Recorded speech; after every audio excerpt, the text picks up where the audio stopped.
When the car accident happened, the CEO brother and the award-winning actor Fiancé instinctively protected the innocent Baihua Luo Shinshin. I was thrown hundreds of meters away by the impact, only to wake up and find myself back to the day before my debut press conference. In my previous life, I merely took one step closer to Liang Yeting, and he immediately distanced himself, publicly mocking me for trying to ride on his fame. My brother also looked down on me, saying I relied on family connections and wasn't worthy of competing with Luo Shinshin, who had no backing. But now they stood on either side of Luo Shinshin, lending her their support. Backed by the CEO and paired with an award-winning actor, she became the hottest star overnight, completely disillusioned. I bought a plane ticket and went abroad to start a new life. 3 years later, Luo Shinshin won the Grand Slam for Best Actress. At the awards ceremony, I happened to be seated next to Liang Yeting. He mocked me. "Even if you've lost me, you shouldn't give up on yourself like this. No man would want you this way." My brother also shook his head at me. "You had so much pride when you left, yet here you are crawling back to beg me." But when I, as the host's wife, took the stage to speak, both of them were visibly flustered. Shinshin is only 21 and has already won the Triple Crown. She's the first in the entertainment industry to achieve this. Her future is truly boundless. Rumor has it she's about to get engaged to the award-winning actor Liang Yeting. A perfect match between beauty and talent. It's like a fairytale couple. Not so fast. Xu Yangju of the Xu Group has booked all the helicopters in the city, preparing a grand confession for Shinshin. Who she'll choose is still up in the air. The awards ceremony venue was buzzing with voices. Just as I found my seat and turned around, I happened to see the aloof and noble Liang Yeting, noticing I had taken my seat. He showed a hint of surprise before quickly revealing disdain in his eyes. "Don't sit here." I'm a bit puzzled and asked, "Why?" Liang Yeting raised his proud head, extremely impatient. "Today I'm going to confess to Shinshin, and with you sitting next to me, I'm afraid she might misunderstand." "Why did you have to come back at this exact time?" I glanced down at the invitation card in my hand, but before I could speak, I was interrupted by a reporter beside me. "Mr. Liang, there are rumors that you're proposing to Miss Luo Shinshin today. Is it true? Could you give us some details?" The swarm of reporters blocked me completely, and Liang Yeting's voice sounded playful. "It's a secret." These two words were even more ambiguous than a direct confirmation, sending the reporters into an uproar. Amidst the commotion, a few sharp-eyed journalists began scrutinizing me. A young girl wearing a red hat blurted out, "Isn't this the Xu family heiress who used to pester actor Liang?" Back then, I heard she was so desperate to chase love that she insisted on debuting alongside him, even spending a fortune to partner with the actor. Then she suddenly disappeared. Why is she here today? Could it be that she knows about Liang's confession today and refuses to give up? Coming here to continue pursuing love. As soon as she finished speaking, all the cameras and gazes focused on me. Facing the dark lenses of the cameras, I simply smiled faintly and waved my hand. "It's a misunderstanding. I have nothing to do with the things you're talking about. I'm just here by invitation to attend the event." Liang Yeting snorted coldly beside me. "Stop pretending. You deliberately arranged the seat next to me. Who doesn't know what schemes you're plotting?" He turned to look at me, his voice stern. "I'm warning you one more time. If you dare do anything to hurt Shinshin, I won't go easy on you again." Screams erupted from the crowd. And Liang Yeting's words were fully captured by the cameras. The reporter in the red hat sounded thrilled, the best actor fiercely protecting his wife. "This is huge news. We're witnessing true love." Before I could even refute it, my hand was suddenly yanked hard. "Xu Yanxi, who told you to come here?" The familiar voice belonged to my half-brother, Xu Yangju. His grip on my wrist was tight, his expression dark. "This isn't the place for your nonsense. Come with me." A sharp pain shot through my wrist, and I instinctively struggled. "I came here for serious business. Don't you dare touch me." My resistance only further infuriated Xu Yangju. "Do you think I don't know what's on your mind? I warned you long ago. Love can't be bought with money. Are you really going to make the same mistake again? Stop embarrassing our Xu family." He paid no attention to my strapless mini dress being torn nearly to the point of exposure, nor did he care about the countless cameras capturing me freely. You could act out before, and I let you, but not today. This honor was earned through Shinshin's tremendous efforts. I don't want it ruined by anyone. Yenshi, be sensible and stop making a scene, okay? Meeting his nearly bloodshot eyes, a dull pain surged in my chest. He's clearly my brother. Yet right now he disregards all propriety, humiliating me in front of everyone, all for his beloved Luo Shinshin. On the other side, Liang Yeting stood with his hands in his pockets, watching me like it was some entertaining show. Why go to such lengths? No matter how pitiful you act, I still won't like you. If you can't have my love, you shouldn't give up on yourself and make such a scene in public. No man will ever look at you again. Her clothes had already been pulled up to her chest, but her brother still didn't let go. Instead, hearing Liang Yeting's words only fueled his determination further. If you don't want to be humiliated, leave here now. I could only clutch my collar and defend myself hoarsely. As family of the event organizers, I was specially invited to attend this banquet. None of you have the right to kick me out. After these words were spoken, everyone froze momentarily. Family of the organizers. The host of this ceremony is none other than the renowned Jinghai tycoon Fu Jingxing. His multinational trade empire spans the globe with countless assets. Truly a formidable figure, but I heard that Mr. Fu is an orphan with no relatives. Could it be that you're his wife? The reporter in the red hat widened her gossip-filled eyes, while even my brother, who had been pulling at me, stopped his actions. Before he could react, Liang Yeting, who had been watching from the sidelines, suddenly stood up and walked over to me. Looking down at me from above, his brows were tightly furrowed, carrying an inexplicable anger. Shu Yenshi, what did you mean by what you just said? During these years away from me, have you been fooling around with other men? His tone carried an inexplicable jealousy, dripping with sarcasm. In my past life, I threw myself into the entertainment industry without hesitation for him. Struggling through hardships just to keep up with his pace, he suffered massive investment losses. And it was I who sold the shares my parents left me, exhausting all my resources to help him. Thus, he agreed to my courtship and became engaged to me. I had thought my sincerity moved him, but little did I know he was only deceiving me for my money, to fund Luo Shinshin's movie, a billion-dollar production, tailor-made for Luo Shinshin. When I discovered it, he simply justified himself shamelessly, saying, "She has potential, she just needs an opportunity." How could someone privileged like you understand the struggles of a small-time actor? I must help her. I poured out my pain to my brother, not noticing his face growing increasingly pale. Turns out, Luo Shinshin was a female student he had personally sponsored. Because of her striking beauty, he had pulled strings to get her into film school. While listening to my complaints, the only thing on his mind was the fear of losing the woman he loved. He advised me, no matter what happens between you and Liang Yeting, don't let it affect Luo Shinshin. Furious, I confronted Luo Shinshin directly, demanding she stay away from my fiancé. To my surprise, she burst into tears, slapped herself, saying she was sorry and wanted to atone for her sins. All while running away, my brother and Liang Yeting quickly chased after her, and I followed closely behind them. Luo Shinshin ran onto the road, and when the accident happened, my brother and Liang Yeting immediately shielded her with their bodies. When I opened my eyes again, I had returned to the night before my debut. My brother urgently notified the staff overnight to change my debut press conference into one for Luo Shinshin. Liang Yeting also dressed up formally, solely to support Luo Shinshin. They both felt they had wronged Luo Shinshin in their past lives and, given a second chance, were determined to compensate her without holding back.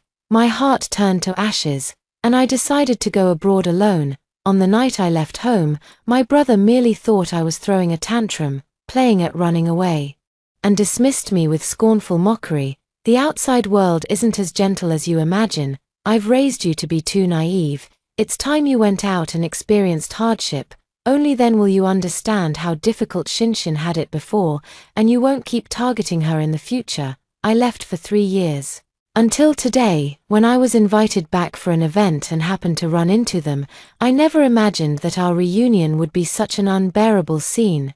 Brother Yeting, Brother Yangju, you're both here. I feel so much more at ease with you by my side. Such a grand occasion is really overwhelming. I hope I don't mess up later. Come on, give me strength. Luo Xinshin, dressed in a black floor-length gown, hadn't yet shed her youthful innocence, appearing especially playful. She extended her hand, making a cheering gesture toward the two men.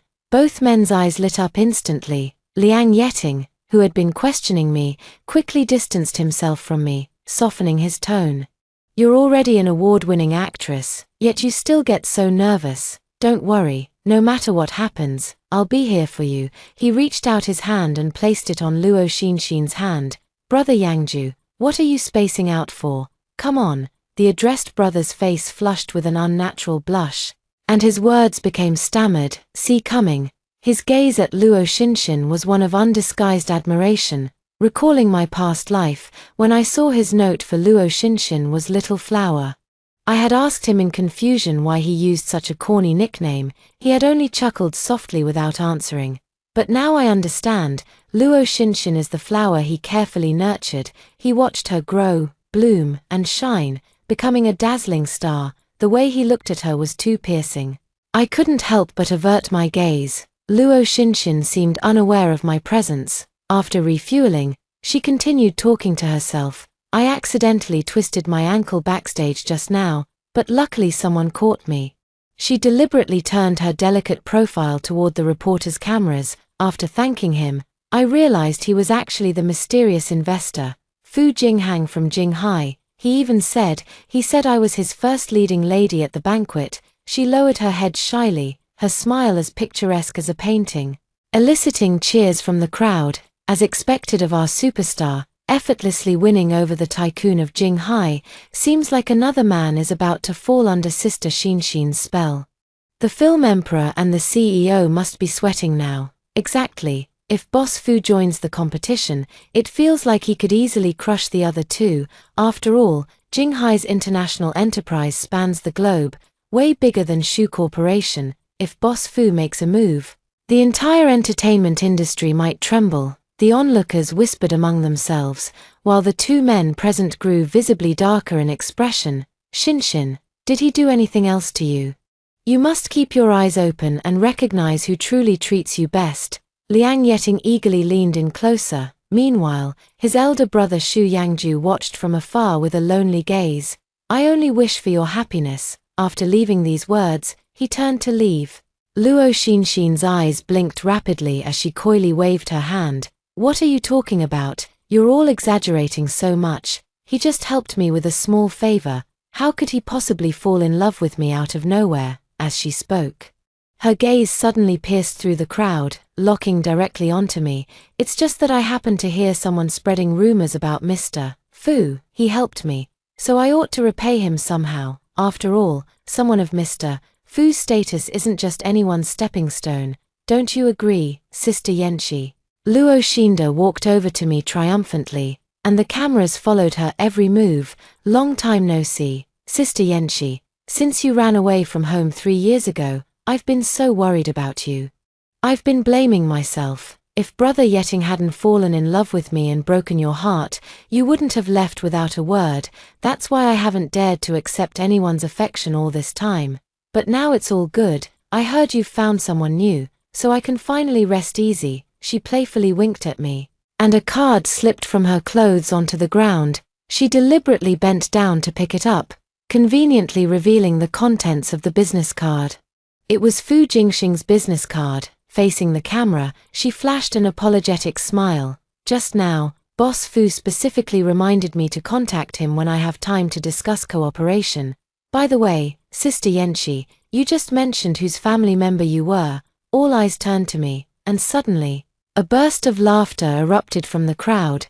Didn't expect the embarrassment to come so fast. This woman tried to act all high and mighty, only to end up making a fool of herself. So hilarious. Exactly.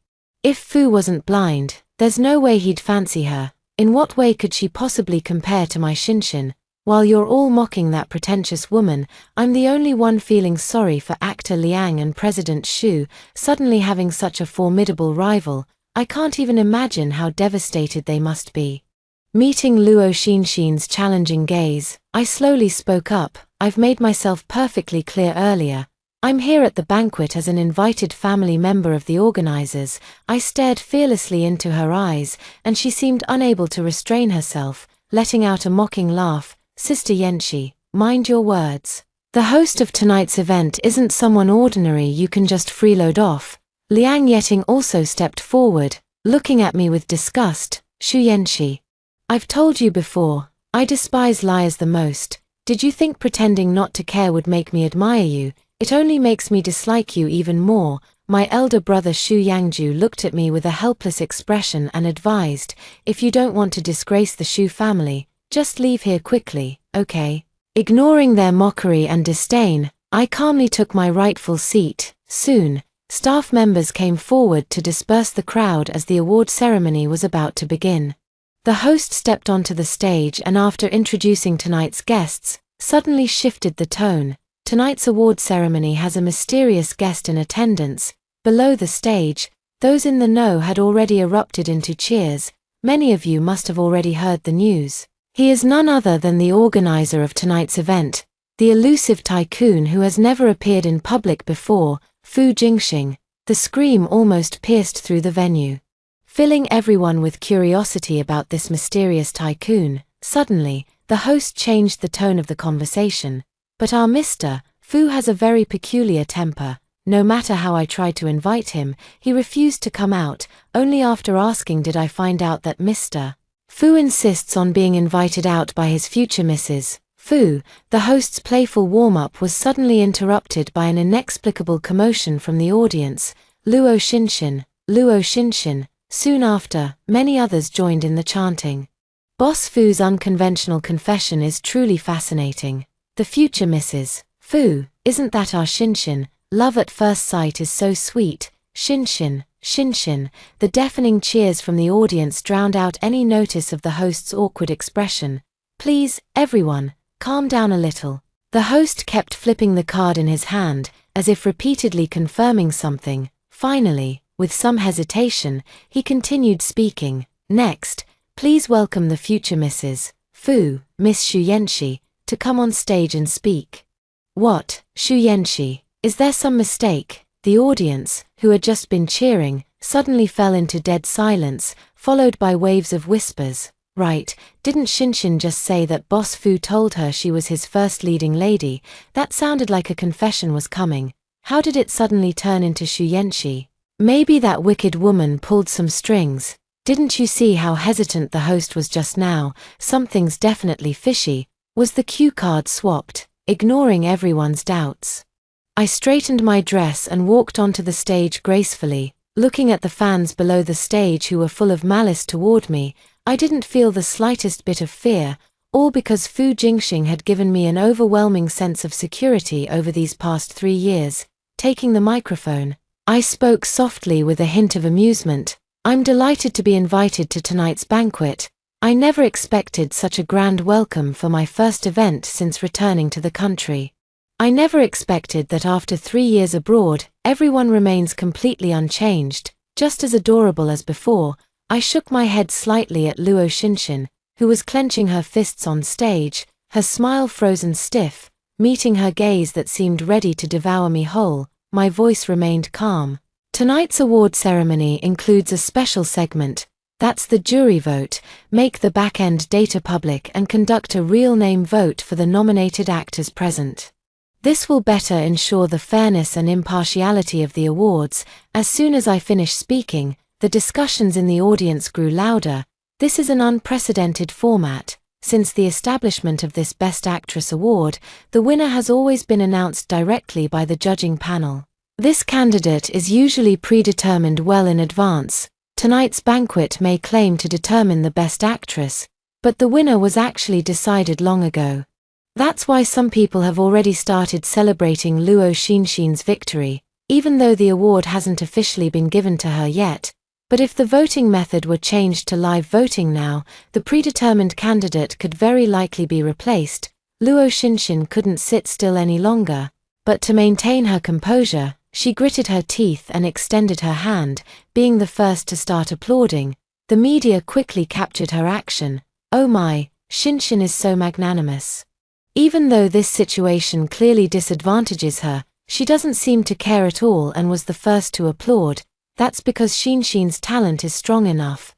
No matter how the rules change, I believe she'll be the one to win the award in the end. Support Xinxin. It's obvious this woman is stirring up trouble. She's deliberately targeting our Xinxin. We mustn't let her succeed. The voices supporting Luo Xinxin grew louder, even escalating into rowdy cheers. Support Xinxin, support Xinxin. I didn't get a chance to continue announcing. I've said all I need to say. Now, let's welcome tonight's special guest, Fu Jingxing. The murmurs quickly died down as everyone's attention was drawn to the mysterious VIP about to appear. The lights dimmed throughout the venue, and I stepped aside, quietly waiting for my beloved to appear. In the darkness, I saw him slowly walk to the stage, smiling tenderly at me. The lights exploded instantly, yet the entire venue was so quiet you could hear a pin drop. When everyone saw the man on stage clearly, they all gasped in shock. Dressed in an exquisite suit with immaculately styled hair, the man's breathtakingly handsome appearance left everyone utterly stunned. Is this the legendary Big Boss Fu? He's so handsome it's almost unfair. Not even an Oscar-winning actor could compare to 1,000th of his charm. The host seemed to forget they were still wearing a microphone, murmuring to themselves. Below the stage, Liang Yeting, who had been called out, wore a gloomy expression. Fu Jingxing took the microphone and was about to speak when Luo Xinxin, looking serious from the audience, interrupted him. No, you're not Fu Jingxing at all. She lifted her skirt as if she had uncovered some shocking secret, trotted onto the stage, and directly snatched the microphone from Fu Jingxing's hand without a shred of decorum. I'm terribly sorry, everyone, for interrupting your enjoyment, but this matter is too appalling. I couldn't bear to sit by and do nothing. So I had no choice but to rudely cut in and come up here to clarify. I can prove that the man on this stage is not Fu Jingxing at all. She glared at me fiercely, like a smug peacock. I glanced back at Fu Jingxing, who merely tilted his head slightly without making a move. Everyone knows that just now backstage, Boss Fu helped me when I was about to fall. You might not have seen it, but I witnessed Boss Fu's appearance firsthand. She triumphantly pulled out a business card. Not only that, but he also gave me his business card and told me to contact him if needed. The cameraman at the venue was quick-witted, and soon the business card appeared on the big screen. Below the stage, a distinguished investor quickly stood up to confirm. That's right, this is Mr. Fu Jingxing's business card. I've seen it before. Miss Luo isn't lying, bolstered by the support. Luo Xinxin became even more self-righteous. I saw it with my own eyes. This so-called Big Boss Fu is a bespectacled man with extraordinary bearing, refined, elegant, and composed. She glanced back at Fu Jingxing and let out a disdainful snort from her throat. But this imposter is clearly just some male model they dug up from who knows where. Sure, he's got a decent face, but no matter how hard he tries to act the part, he's nothing but a fake. You keep changing the rules and hiring male models. Sister Yanxi, I know you dislike me, spending 3 years to set up such an elaborate trap just to harm me. You've really gone to great lengths. Too bad your scheme is unlikely to succeed. She flashed me a sly smile, while Liang Yeting in the audience seemed to relax and followed her onto the stage. Shu Yanxi, when will you ever learn? Ruining Xinxin's award ceremony won't make me look at you any differently. I've told you before, no matter how many times we start over, I'll only ever love Xinxin. Why do you still insist on foolishly trying to frame her? He gently wrapped his arm around Luo Xinxin's shoulder. Don't be afraid, Xinxin, I'll stand up for you. Her elder brother Xu Yangju also walked over. Shu Yanxi, stop making trouble. Haven't you been humiliated enough? Do you want to continue embarrassing yourself? He tried to grab me again, but Fu Jingxing beside me pushed him away. He gently shielded me and let out a soft cough. Suddenly, a bespectacled man approached from below the stage. Luo Xinxin spotted him, and her eyes instantly lit up.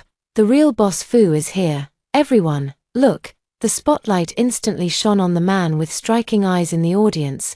Just as Luo Xinxin had described, the man carried himself with calm elegance and grace.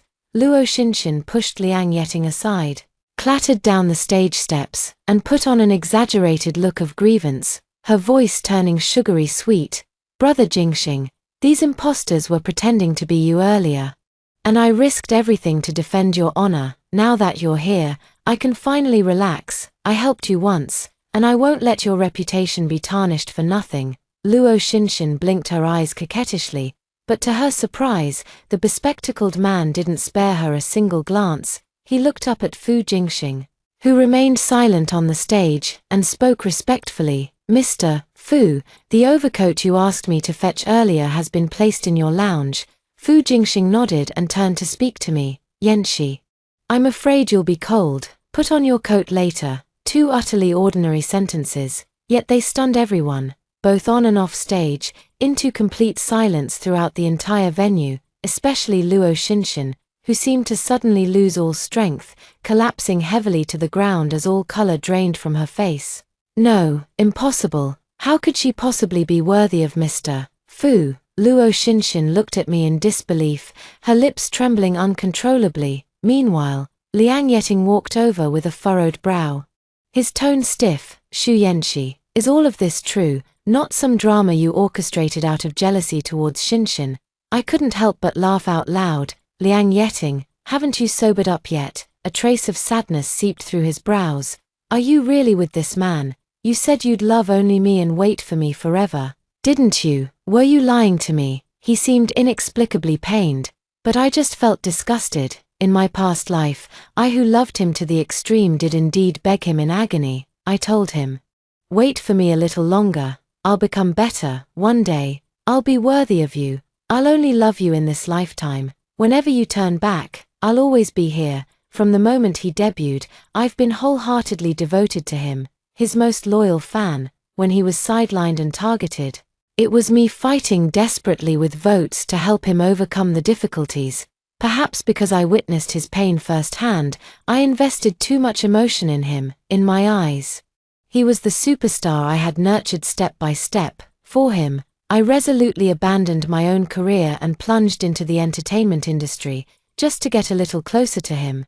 But once he soared to fame and became an award-winning actor, he immediately drew a clear line between us. "You're just a fan to me. Please don't cross the line." It wasn't until I saw with my own eyes him holding Baihua Luo Xinshin as they boarded his private van, only then did I finally understand that no matter how hard I try, I can never bridge the gap between him and me. Yet now, he actually has the audacity to accuse me. "Shu Yanxi, if you can't keep your promises, then don't make them carelessly. I've told you before, I despise liars the most." He helped Luo Xinshin up and glared at me fiercely. "If you knew the truth all along, why did you stay silent? Just because you hated me for not loving you, you had to embarrass Xinshin like this." The accusation was particularly harsh, utterly shameless. "All of this is your fault.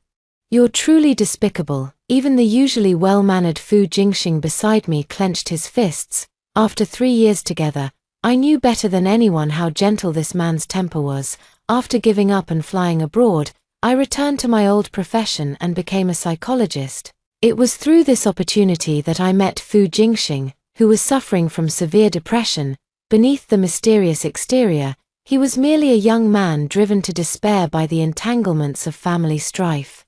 His fine upbringing left him ill-equipped to navigate the foul and bloody arena of fame and fortune, yet the pressures from his family offered no escape. Under such weight, he lost the ability to be happy. On the surface, he was decisive and ruthless. In private, he leaned into my embrace, asking me again and again, "What should I do?" I stayed by his side, guiding him step by step, helping him out of his predicament. He trusted me unconditionally, treating me as his life mentor.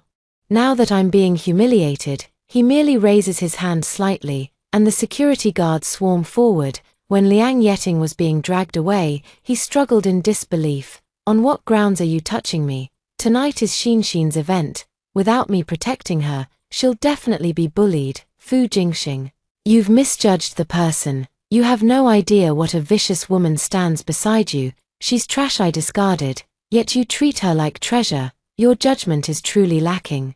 With just a glance from Fu Jingxing, the bodyguard followed them out. I know Liang Yeting won't have an easy night tonight. Meanwhile, Luo Xinshin, still lying on the ground, seemed unwilling to give up. "I made a mistake earlier. But my intention was only to stand up for you. I know you're a good person, so I was afraid someone might exploit your reputation to bully others. After all, this woman by your side is notoriously infamous. Back then, she framed me multiple times for Liang Yeting's sake. And the worst incident was when she tried to lure me into a foreign scam ring. I'm lucky to be alive after escaping death, and now I'm clinging to you. You must be very careful. She's a venomous woman. She gazed at Liang Yeting with utmost sincerity in her eyes. Though not a single word she spoke was true, her demeanor was exceptionally genuine. It suddenly dawned on me. Liang Yeting was right when he said she had a talent for acting. How could someone who lies so blatantly without batting an eye not be considered talented? It's a shame that such talent has all turned to naught today. Ms. Luo, but I've had people investigate, and the truth seems to differ somewhat from what you've said. How is it that in my investigation records, none of the situations you mentioned appear at all? On the contrary, I've uncovered quite a bit of dirt about you. Fu Jingxing held my hand, his voice dripping with disdain. Luo Xinxin opened her mouth but said nothing, as if suddenly remembering something. At that moment, my brother Xu Yangju suddenly stepped forward. Enough, Yanxi, haven't you caused enough trouble by now? You know perfectly well why those things couldn't be investigated. Even without evidence, you know whether you've done them or not. With someone backing her up again, Luo Xinxin suddenly regained her confidence. That's right, Xu Yanxi, don't pretend you don't know. We all understand better than anyone why there's no evidence, but you harmed me. That's undeniable. I let out a cold laugh. Who harmed whom? The guilty party knows best. In her previous life, Luo Xinxin always saw me as her enemy. She once tricked me into entering a nightclub, creating massive scandals while tarnishing my innocence. Then, when I returned home in despair, she spread rumors that I was begging the Xu family to use their capital to cover up for me. In my moment of despair, I once asked her why she treated me this way. Looking down at me condescendingly, she said, "I look down the most on people like you. Second-generation heirs who effortlessly enjoy such privileged lives despite having no real skills. Everything I possess was earned through my own struggles. You're merely a stepping stone for my ascent. It's your privilege to be used by me." She looked down on me, treating me as cannon fodder, endlessly belittling and using me as her contrast group to highlight herself. But in my past life, I was too foolish. My heart and mind were solely consumed by romance. I threw caution to the wind, abandoned everything, and placed all my hopes on Liang Yeting. I longed for him to heal me, but reality dealt me a heavy blow. In this lifetime, I gave up everything just to live my own life well, yet I never expected they still wouldn't let me go. Yanxi, are you really going to disobey your brother's words now? Today is the most important day in Xinxin's career. Given the harm you've caused her before, I'm asking you to take a step back today. I promise you. We can turn hostility into harmony. You'll still be my good sister, and we can coexist peacefully. How about this? Admit that everything was your plan, apologize publicly, and we'll consider this matter settled. For 2 lifetimes, Xu Yangju has always been like this, using his position as my elder brother to pressure me from above, forcing me to yield to Luo Xinxin, just because he felt sorry for Luo Xinxin's plight. He once told me, "She's the same age as you, yet lives a completely different life. Don't you think she's pitiful? What's wrong with giving in to her a little? You're already so much happier than her. Can't you be more generous?" I've been sponsoring Xinxin since she was little. My judgment isn't wrong. I know exactly what kind of person she is. At that time, I asked him tearfully, "I'm your sister. We grew up together. Am I really such a wicked person in your eyes?" He just sighed. "I know you've been spoiled since childhood, but this time, your brother won't help you anymore." Looking back now, I find it utterly ridiculous, having been morally blackmailed my whole life. This time I refused to yield any longer. I reached out and lifted the microphone, speaking calmly. "Xu Yangju, do you think that just because I've enjoyed a privileged life since childhood while Luo Xinxin climbed her way up from the bottom, I should always be the one to compromise and yield?" Xu Yangju nodded without hesitation and retorted, "Isn't that right? Xinxin sees her own efforts. Unlike you, aren't you satisfied?" I let out a light chuckle. "But brother, Don't forget, you were also raised spoiled and pampered just like me. You've enjoyed such a good life for so long. Since you're so kind-hearted, why don't you donate all your money to children in mountainous areas? They've suffered since childhood, much more pitiful than you. How could you bear to eat well, dress well, and live in a big house while watching them endure hardship? Brother, you wouldn't possibly disagree, would you? Xu Yangju was nearly speechless from my words. How could you think like that? Frowning, I pretended to be innocent. What, brother? Are you really that selfish? You've had such a good life since childhood. While children in mountainous areas have suffered hardships from birth, you're not even willing to lend a hand. How can you be so selfish? The crowd erupted in boos, and Xu Yanzhou's face turned pale, then red. In the end, he could only mutter, sophistry. Utterly unreasonable. With that, he scurried away in disgrace. The farce finally came to an end, but Luo Xinxin still refused to give up and chased after me to question me. Then I don't need to hold back anymore. Before returning to the country, Fu Jingxing had already investigated Luo Xinxin for me. In this lifetime, she didn't have time to do anything bad to me before I went abroad, but that didn't stop her from being ruthless toward other rising stars of the same period. Those misfortunes didn't befall me, but others instead. During the investigation, we gathered reports from dozens of victims while Fu Jingxing hired countless paparazzi and detectives to collect every piece of evidence one by one. Now was the time to close the net. Suddenly, the large screen lit up, displaying secretly recorded footage. Luo Xinxin stepped on the newcomer actress's hand, grinding it mercilessly twice, her tone dripping with arrogance. Speak, did you deliberately bump into actor Liang? Do you think someone like you deserves to get close to him? The young actress writhed in pain, her face contorted, but Luo Xinxin showed no mercy. I really didn't mean to. I didn't see actor Liang in front of me. I'm sorry, Sister Luo. But the news that was ultimately broadcast portrayed the rookie actress as bullying Luo Xinxin with the backing of her sugar daddy and seducing Liang Yeting. Another scene showed Luo Xinxin knocking on the director's door while disheveled. The director was terrified, but Luo Xinxin deliberately barged in. Director Liu, I just wanted to audition. I'm more suitable for the female lead role than Lin Shu, but when the news broke, it turned out to be another actress deliberately offering herself in exchange for favors, willing to sacrifice herself for righteousness to secure a role. Scene after scene, time and again, it was all Luo Xinxin's doing. A full hour and a half of explosive revelations, more shocking than any movie. Ended with boos erupting throughout the venue. Luo Xinxin nearly went insane, smashing things everywhere and screaming, "It's all fake, you're framing me, taking advantage of my lack of connections to drag me down. Fame brings trouble. You just don't want me to succeed, but I won't let you break me." Yet the truth couldn't be obscured by her excuses. Besides, Luo Xinxin was no longer some helpless little flower without backing.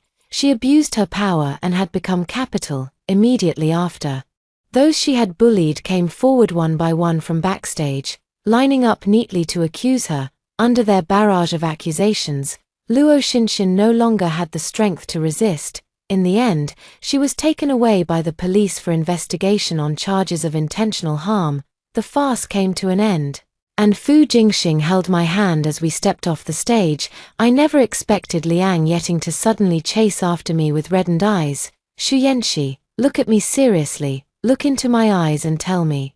Do all those vows no longer count? I don't believe you can truly let go of me, truly stop loving me." Behind him, the bodyguards caught up and subdued him once again. Fu Jingxing turned his head and asked me, "Yanxi, would you feel sorry for him?" Without hesitation, I shook my head firmly and planted another kiss on Fu Jingxing's forehead. That night, I received a video of Liang Yeting with a bruised and swollen face on my phone, his still stubbornly refusing to admit defeat. Unaware of how dire his situation is, Yanxi absolutely couldn't possibly not love me. No matter how many times we start over, she'll always be devoted to me. She wouldn't lie to me. I just find it utterly ridiculous. Meanwhile, my brother Xu Yangju has already been called back to the company by a phone call. For no other reason, the Fu Corporation would target his company and drive it into bankruptcy at the fastest speed possible. His good days were already over, on the plane. Fu Jingxing gazed at me tenderly. Yanxi, you'll never have to wake up startled from nightmares or be haunted by these past troubles again. I lay in his arms, listening to his strong heartbeat, feeling as if the world was exceptionally beautiful. Now we move on to the second story. I've been with Zhu Yang for 10 years. To please him, I tattooed his birthday on my collarbone. He finally said he would marry me. My family only asks for a 200,000 dowry, and the house and car are all provided by my parents. He thought it was too expensive, yet married a girl he met through a blind date who demanded $1 million dowry. Zhu Yang mocked me, saying that girls like me who date freely aren't worth much. I turned around and had a whirlwind marriage with Zhu Yang's uncle, who shares the same birthday as him. Later, Zhu Yang came holding all his possessions, begging for my forgiveness. Zhu Yuran wrapped his arm around my waist and glanced at him disdainfully. Call me uncle. Later, Zhu Yuran stared deeply at the tattoo on my collarbone. That's your birthday, puppy. Really? Yao Yao. Yes, really. I waved my hand dismissively. Zhu Yuran remained silent, only lowering himself with relentless force.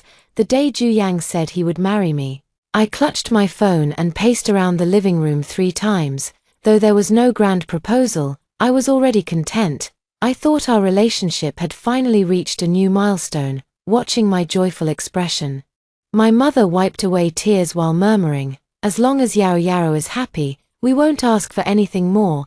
Our family's demands on Zhu Yang were minimal, just requiring him to contribute 200,000 yuan as proof of his sincerity toward me. The house and car were fully covered by my family, and even the wedding banquet was booked at an affordable hotel.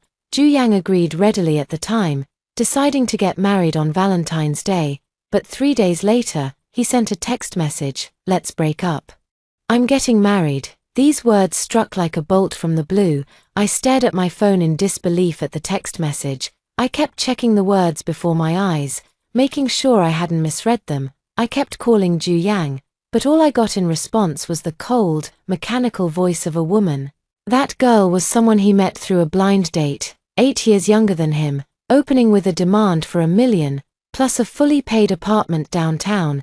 Zhu Yang accepted it all without hesitation, even posting photos of wedding rings on social media. Caption: "True love is priceless." Staring at that post, I suddenly felt the tattoo on my collarbone burn with a stinging pain. In his eyes, 10 years of affection didn't even qualify for bargaining. Even breaking up was just a casual remark. "I'm getting married." No further explanation was given, yet the high price of a stranger he'd just met became his bragging right. That night, I curled up in a corner of the bar. My fingertips traced the tattoo of his name over and over, the alcohol burning my eyes until they stung. It was a vow I carved into my skin on his 18th birthday, gritting my teeth through the pain. I've always been someone who fears pain the most. I don't even dare to take a second look at the 4-needle. But back then, when the tattoo artist asked if it hurt, I shook my head. My heart was filled only with thoughts of Zhu Yang's joy when he saw this gift. At that time, he held me tightly and said, "Yao Yao, I could never let you down in this lifetime, but now this tattoo is like an out-of-season item, forever etched into my body, deep into my bones." Over 10 years, the tattoo on my collarbone has faded into a faint bluish gray, just like Zhu Yang's name. It has become an indelible scar within my body. 10 years is enough time for a young man to mature, from naive ignorance to charismatic charm. It was enough to make Zhu Yang go from holding my hand and saying "I'll marry no one but you" to casually uttering self-proclaimed "women aren't worth much," until a shadow loomed over me, and the man's slender fingers tapped lightly on my wine glass. "Zhu Yuran, Zhu Yang's uncle." He paused, his gaze lingering on my slightly open collar. What a coincidence. These numbers are the same as my birthday. I looked up and met eyes strikingly similar to Zhu Yang's, but Zhu Yang's gaze was always elusive. Like sand slipping through fingers, Zhu Yuran's pupils were deep and profound, as if they could swallow all light and draw people in. He is Zhu Yang's uncle, born on the same year, month, and day as Zhu Yang. But he broke ties with the Zhu family early on and built his own business empire from scratch, rising as a new tycoon in the business world. I looked up at him, his sharp features softened into a scholarly illusion by gold-rimmed glasses. As if possessed, I tugged at my collar and chuckled softly. Yes, it's perfect as your birthday gift. Ju-Yuran's eyes darkened slightly as the girl before him sparkled with starlight in her gaze. Will you marry me? He suddenly leaned down, his fingertip lightly tracing the tattoo on my collarbone. Today, right now, the scent of pine enveloped me, dispelling some of the bar's distinctive atmosphere and sobering me up considerably. Ju-Yuran and Ju-Yang share the same birthday, a coincidence that feels like fate's cruel joke. His towering figure blocked almost all the light before me, leaving only him visible in my sight. Although it was an aggressive posture, I didn't feel uncomfortable. Instead, it gave me a sense of reassurance. Fine, but my wedding must be 10 times more extravagant than Ju-Yang's. Waking up with a hangover. I rubbed my throbbing head and absent-mindedly picked up the glass of honey water by the bedside to drink. The faint fragrance and honeyed sweetness slightly eased my discomfort. No, where did this honey water come from? It suddenly dawned on me that this wasn't my home. The bright red marriage certificate on the bedside table was glaring. The dark grey bed was neatly made, immaculate except for the slight wrinkles where I had slept. You're awake. Ju-Yuran entered with a plate of freshly cut fruit. The usually aloof person appeared exceptionally gentle at this moment, bearing no resemblance to his decisive demeanor in the business world. Memories from last night suddenly flooded my mind. Did I agree to Ju-Yang's uncle's marriage proposal? My brain froze for a moment. I pulled the blanket back and curled myself between the pillows. Ju-Yuran put down the plate and walked toward me. Sitting down. Husband. Before the man could speak, I mustered up my courage and spoke.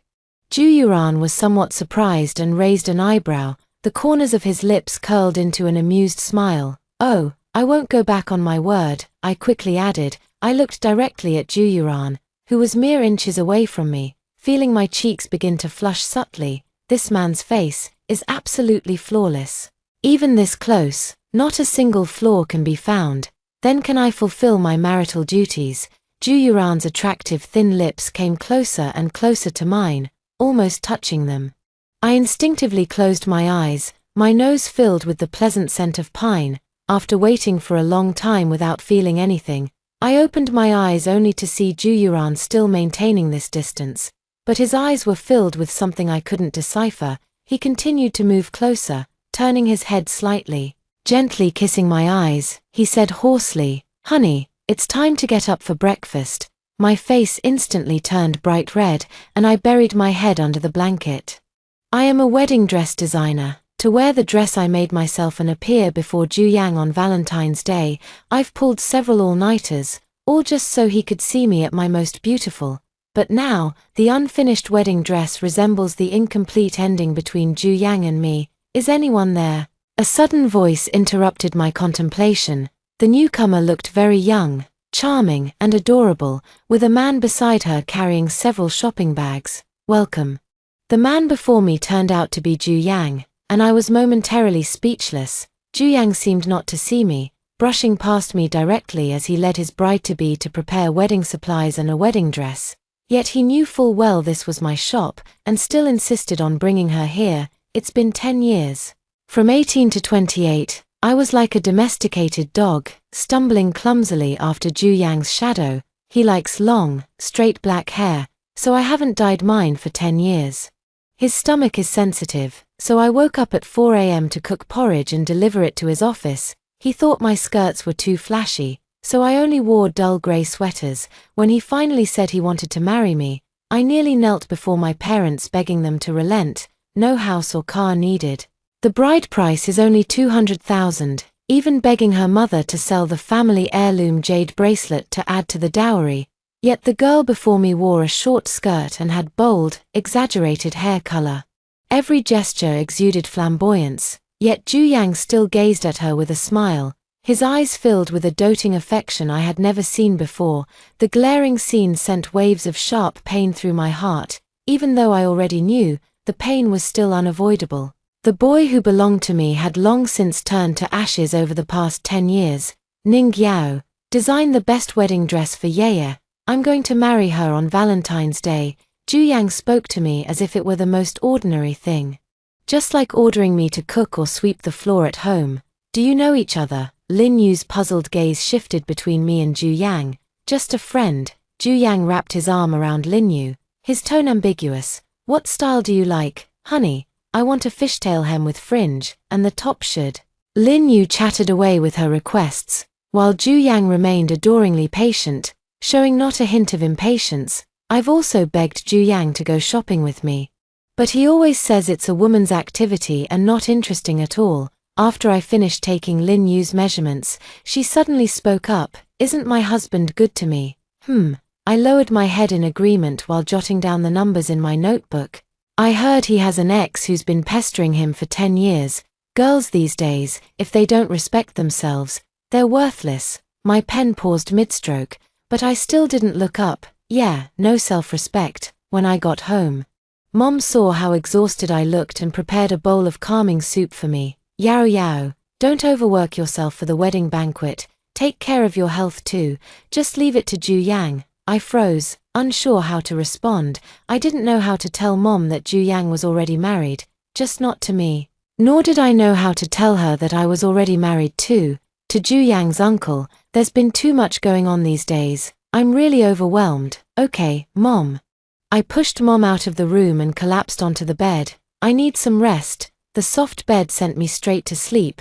I've been exhausted from all the wedding preparations lately, and slept so deeply I lost track of time. I woke up to find many missed calls on my phone. All of them were from Ju Yang. Finally, my gaze settled on a text message. Come and pack up your things quickly. Yaya is moving in. The photo shows my clothes scattered haphazardly on the floor at Ju Yang's place. I left some spare clothes at his place to make it easier to take care of him. I replied to the message. Soon, an address was sent back. It was Ju Yang's usual pool hall. Come get the keys. The pool hall was thick with smoke. A girlfriend you date yourself is worthless. Sleeping with her for 10 years is like getting it for free. Ju Yang's voice mixed with the sound of cue sticks striking balls. Not like Yaya, young and beautiful. Ju Yang's friend chimed in. Clutching my phone, I stood outside the door. 10 years of time shattered into shards of glass. Ju Yang gave me the key. My hand trembled slightly as I reached out. Everyone in the pool hall stopped what they were doing to stare at me, their eyes filled with pity, mockery, and disdain. Ning Yao, maybe if you kneel and beg Brother Yang, he'll marry you after all. Ha ha ha. Ju Yang's friend looked at me with malicious amusement.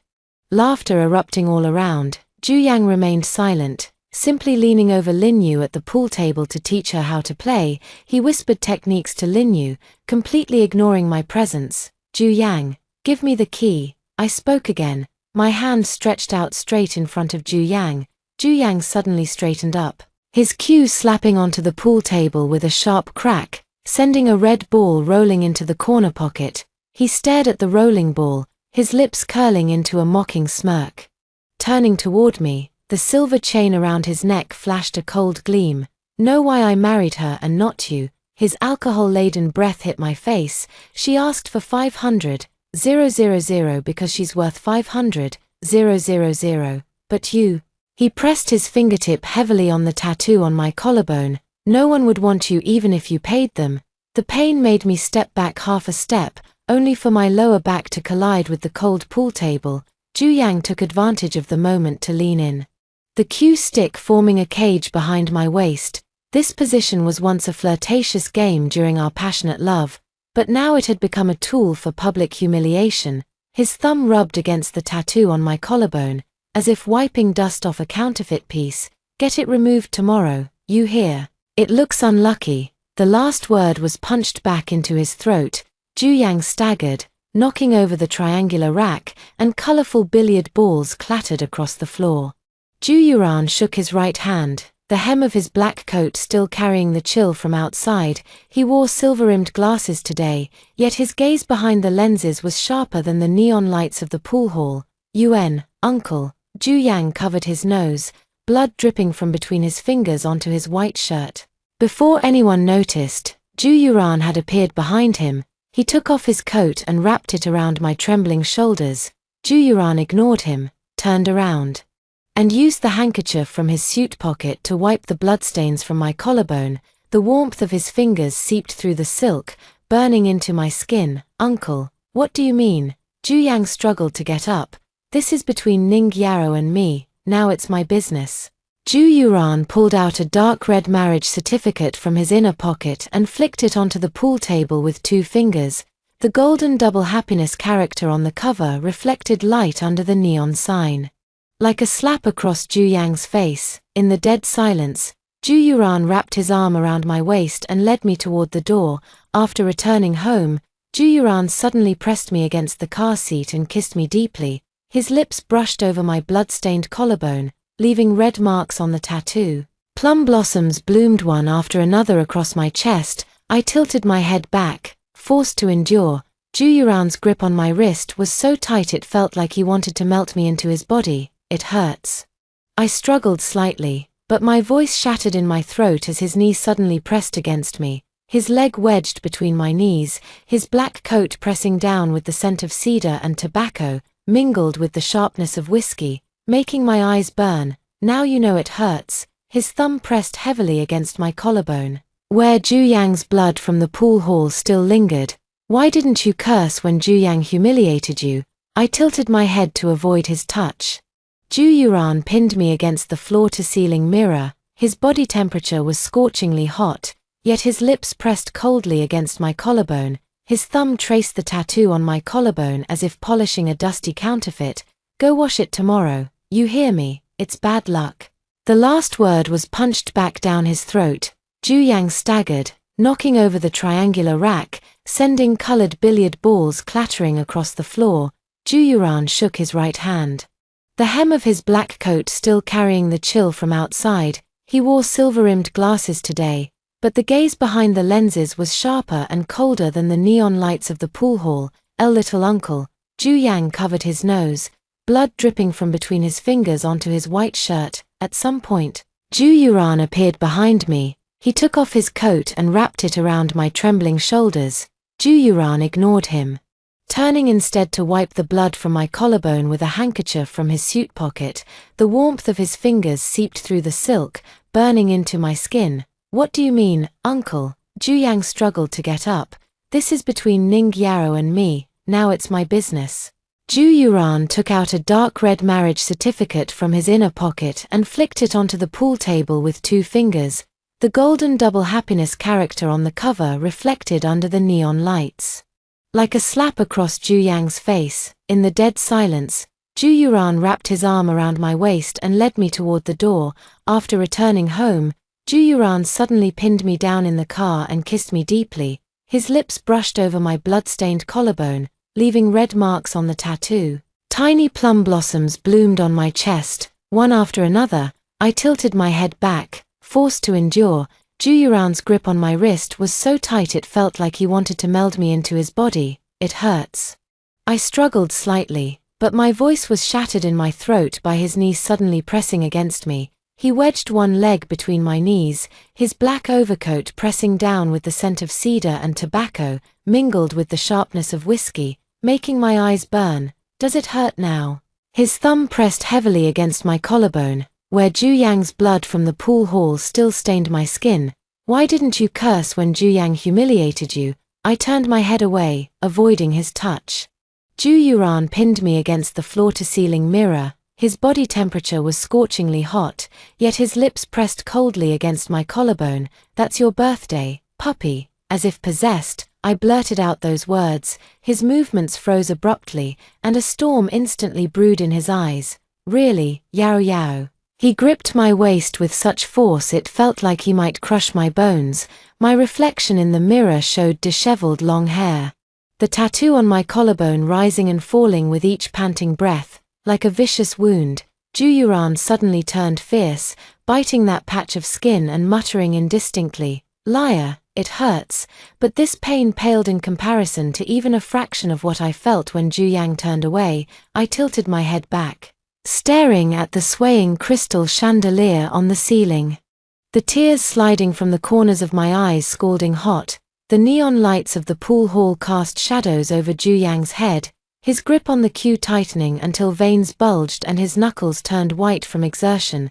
Lin Yu leaned against the pool table with a coquettish laugh. chatting about gossip with her friends. Her freshly manicured nails scraped along the rim of the cocktail glass, producing a grating screech. The sound suddenly reminded him of 10 years ago, when Ning Yao crouched in the kitchen of his rented apartment, using her chipped nails to painstakingly scrape burnt kanji from the bottom of the pot. Back then, Ning Yao's cooking skills were very unrefined. She couldn't even make the simplest porridge without burning the bottom.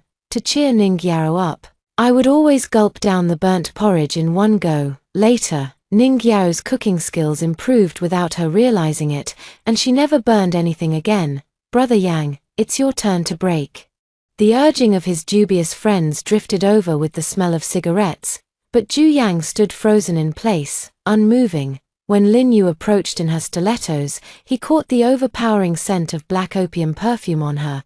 The fragrance made his temples throb, hazily reminding him of Ning Yao, who always loved sneaking sprays of his cologne, saying the blend of cedar and lime reminded her of a summer night's first kiss. Yang, what do you think of this diamond ring? Isn't it pretty? Lin Yu shoved her phone right in front of his eyes, the 24-carat diamond on the screen nearly filling the entire display. All my friends wear this kind. Zhu Yang suddenly stood up, the pool cue clattering loudly against the floor tiles. What are you doing? Lin Yu was startled. Zhu Yang finally snapped out of it, steadied himself, and quickly comforted Lin Yu, pointing at the dazzling diamond ring flashing on his phone. Buy it, just like this one. Zhu Yang and Lin Yu's wedding was scheduled for Valentine's Day, with the ceremony to be held at the hotel Zhu Yang and I had agreed upon for our own wedding. Everyone was laughing and celebrating the happy couple. Zhu Yang, dressed in formal attire, warmly greeted the guests, no longer the reckless young man he once was. At this moment, Zhu Yang clutched his stomach with a pained expression, his stomach weakened by years of social engagements. He had even been hospitalized for gastric bleeding. And after that incident, I moved into his home to take care of him. Every day, I cooked different meals for him, and only after nearly half a year of dietary therapy did his condition finally show some improvement. Judging by his current complexion, it seems there might be some relapse. But that has nothing to do with me, isn't this Miss Ning? A sharp female voice pierced through the eardrums as Lin Yu, unknowingly when, approached with her bridesmaid entourage, she twirled holding the hem of her dress. The floor-length fishtail gown shimmering under the lights. The dress you designed is beautiful and suits me perfectly. Yang says marrying me is truly his blessing. Lin Yu smiled and waved her hand, the ring on her finger glinting under the lights, dazzling me slightly. Suddenly, my mind flashed back to 8 years ago, to that youthful boy by my side, back when Zhu Yang was struggling financially. To buy me a Valentine's Day gift, he took on several part-time jobs and saved money for a long time. He barely managed to afford a plain ring, presenting it to me like a treasure. The cautious anticipation shining in his eyes is something I remember to this day. Later, whenever Zhu Yang and I argued, I would touch the plain ring on my finger. Thinking of Zhu Yang from that time still makes my heart soften. Subconsciously, I touched the plain band on my ring finger, empty, only feeling the faint imprint left by years of wearing a ring. Come to think of it, I threw the ring into the river the very night he said he was getting married, letting it sink along with my love. When he saw me, he was already on his 10th drink, his face slightly flushed. Zhu Yang drained the glass of wine in one gulp, his eyes somewhat vacant. He sauntered over with champagne in hand, toying with Lin Yu's fingers without sparing me much of a glance, casually remarking, "The invitation was Ye's insistence. She said old things ought to find their rightful place." As withered petals fluttered onto the tips of my shoes, the MC suddenly announced loudly, "Bride, please toss the bouquet to the single ladies." Lin Yu's hand, painted with crimson nail polish, froze right before my eyes. "Miss Ning, come to the center," she said with a light chuckle behind her hand. "After all, you could use some of my bridal luck." The bouquet of roses and baby's breath came flying at me with a gust of wind, and I instinctively raised my hands to shield myself. But then I heard Zhu Yang's mocking laugh. "Ye throws really accurately." The words were abruptly cut off as the bouquet was intercepted by a pair of slender, well-defined hands just 3 inches from my face. Suddenly, I was pulled into a broad embrace. and the familiar scent made me feel completely at ease. Ju Yuran flipped the bouquet into the champagne tower, and in the instant the bouquet was submerged in the wine, he tossed the bouquet into the air, and it landed by Lin Yu's skirt. Splashing yellow wine stains, it's ruined. The entire room fell into dead silence. Ju Yuran pulled out the marriage certificate, its embossed gold seal pressing down on both our names, the date unmistakably matching the day Ju Yang sent out the invitations. The champagne glass in Ju Yang's hand shattered instantly, blood mixing with alcohol as it dripped down. Drip, drip. The venue fell silent in an instant, and after a long pause, Ju Yang finally spoke. "Uncle, jokes should have their limits." "It's not a joke. Ju Yuran is my husband." I broke free from Ju Yuran's embrace and shielded him behind me. "We're already married and have the marriage certificate. By rights, you should call me aunt." Ju Yuran raised an eyebrow as he looked at me standing protectively in front of him, his eyes glinting with amusement. "You've improved." Ju Yuran's deep voice sounded beside my ear, sending tingles down my spine and making my legs feel weak. Ju Yang suddenly noticed a bite mark on my collarbone. It was imprinted over the tattoo, slightly reddened. He bit down on that number, imprinting it deeply as if trying to erase the mark, yet with an overwhelming aggression. "Our Yao Yao." He leaned down and kissed my ear. "Was one with the entire Ju group's shares." Amidst the uproar in the room, Ju Yuran traced his fingers over the fresh bite mark beneath my neck, his fingertips lingering. Ju Yuran took my hand, and I felt a sudden chill around my ring finger. I raised my hand and realized that Ju Yuran had slipped a diamond ring onto my finger at some point. It was dazzlingly beautiful, even larger than the one Lin Yu wore, making my hand appear even fairer and more delicate under the light. Ju Yang gritted his teeth as he watched the scene unfold before him. "This place is stifling. Yao Yao, let me take you out for some fresh air." Ju Yuran wrapped his arm around my waist, ready to leave the wedding banquet. The woman he once called worthless now wore haute couture, her fingertips adorned with diamonds worth billions. She held all the shares of Ju Corporation. Ju Yang's eyes burned with fury as he pointed at Ju Yuran's retreating figure and cursed loudly. "Trash picking up second-hand goods." Ju Yuran gave a signal, and suddenly many black-clad bodyguards rushed out. They lifted Ju Yang up, forcing him to kneel on the ground. I didn't say a word, walked straight up to Ju Yang, and slapped him across the face. The sound was crisp and clear, a decade of youth, 200,000 in betrothal gifts, all shattered in that single, crisp sound. Ju Yuran clapped behind him, as if applauding a perfect theatrical performance. Ju Yang staggered into the bathroom, where the man with the crooked tie in the mirror overlapped with his confident, younger self from 10 years ago. Ning Yao used to smooth out every wrinkle for him on nights like these, but now the frayed threads at his cuffs remain unmended. "Why did you deliberately provoke Ju Yang?" I grabbed him by the collar and pulled him closer, his handsome face magnifying before my eyes.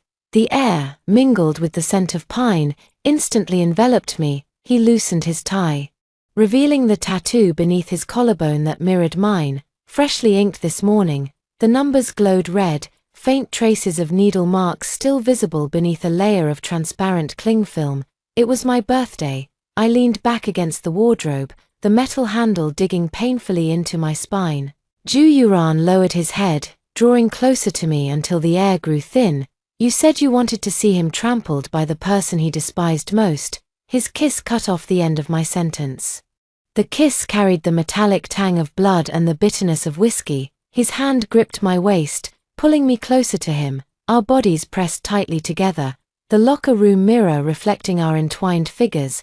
The face of his wristwatch gleamed a cold blue in the dim light, its second hand ticking in sync with my pulse. "I want to hear the truth." Breathing slightly heavily, I turned my head and pushed him away, panting. He retreated half an inch, his nose brushing against my burning earlobe. "Because I'm jealous that he had 10 years with you."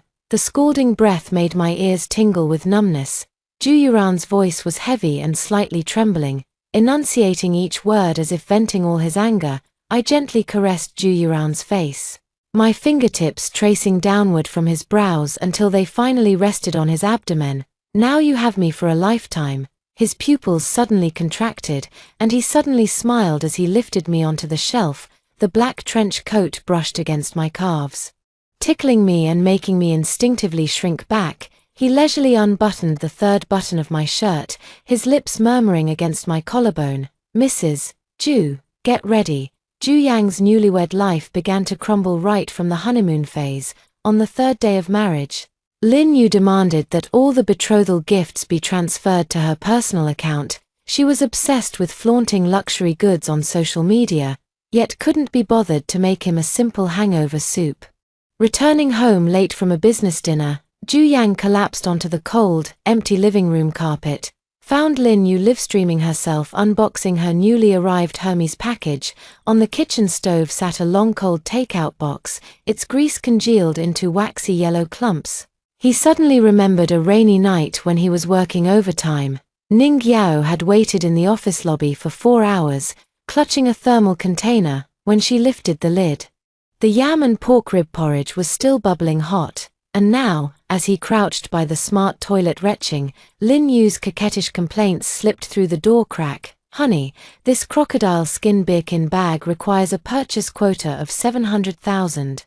When Ju Yang pressed Lin Yu's reject button for the 37th time, the car radio was broadcasting a red typhoon warning. The windshield wipers swung frantically across the glass, but couldn't wipe away those stubborn water streaks. Like the lipstick stains Lin Yu always left on the leather seats, no matter how much care was taken, they would seep into the grain. As if possessed, he drove toward the old district, and by the time he realized it, the car was already facing that porridge shop glowing with warm yellow light. Back when Ning Yao wasn't yet skilled in cooking, she would buy porridge for him here. Later, she practiced and experimented endlessly until she could finally make it herself for him. Nowadays, the neon sign had been replaced with a smart screen. Scrolling through advertisements endorsed by celebrities, a familiar shade of blue suddenly emerged through the rain. Liang Yao rushed into the kanji shop clutching an insulated box, her hood blown back by the wind to reveal hair cropped short at her ears. Ju Yang's fingers dug sharply into the steering wheel. That long strand of hair he used to twirl around his fingers had long been cut off by Ning Yao, unable to bear such a life any longer. He filed for divorce with Lin Yu. When Lin Yu's lawyer's letter demanding divorce compensation arrived, Ju Yang accidentally knocked over the cup Ning Yao had given him. He knelt on the ground, picking up the shattered glass piece by piece, only realizing his palms were bleeding when crimson lines appeared. Raindrops pounded against the window, and in a daze, he saw the 26-year-old Ning Yao crouching on the floor of their rented apartment, using glue. She carefully pieced back together the birthday gift he had given her, a cheap plaster couple figurine. Ju Yang's tears fell abruptly, drop by drop. I slowly closed the cabinet door, the paper cranes in the glass jar rustling faintly. Those were folded by me during sleepless nights when Ju Yang was starting his business. 999 in total. Now, each wing bears a date penned in ink, marking the 10 years we've misplaced. So what? Suddenly, Ju Yang dropped to his knees. Trembling as he pulled out a velvet jewelry box, the 8-carat pink diamond sparkled brilliantly against the black velvet, yet it only made his current posture appear all the more ridiculous. "This is what you said you liked in a magazine before. I searched everywhere, Mr. Ju remembered wrong." Ju Yuran's voice came from behind as he carried my forgotten knit cardigan and a bouquet of flowers. My wife was pointing at the magazine back then and said, "Growing this kind of rose requires acidic soil." She's always only been interested in things that can take root and sprout. The last time I saw Ju Yang was when he waited outside my old apartment until 2 a.m., holding Ju Yuran's black umbrella. I stepped out of the Bentley. "Yao Yao, I was wrong." Rainwater streamed down his suit. "I've divorced Lin Yu." "Yao Yao, you deserve the best. I'll give you everything I have. And we can start over, Mr. Ju." It was the first time I interrupted him with such distant formality. If a broken mirror dares to dream of being whole again, it must first kneel and swallow every last shard.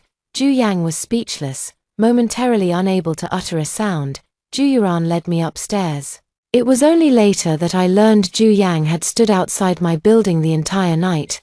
The last time Ju Yang saw Ning Yao was at the scene of the old mansion's fire.